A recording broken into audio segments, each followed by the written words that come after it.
This is a recommender system. You can see the knowledge graph. So here we have got different users. This user is a fan of Moneyball movie. This user is a fan of Moneyball, and this person is a fan of Inception. Now this first user is also a fan of Inception. Now Moneyball and Inception. So Moneyball is acted by Brad Pitt. Inception is directed by Nolan, acted by Leonardo DiCaprio, and has a genre of sci-fi.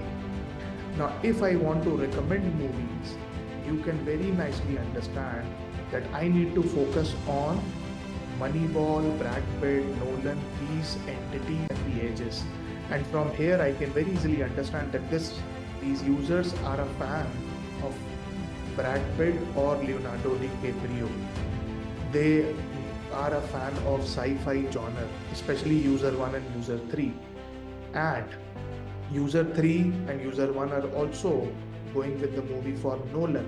So if I am able to find the movie wherein the director is Nolan and the actors are Brad Pitt or Leonardo DiCaprio, or the genre is related to sci-fi because of this particular age, these recommendations can be drawn.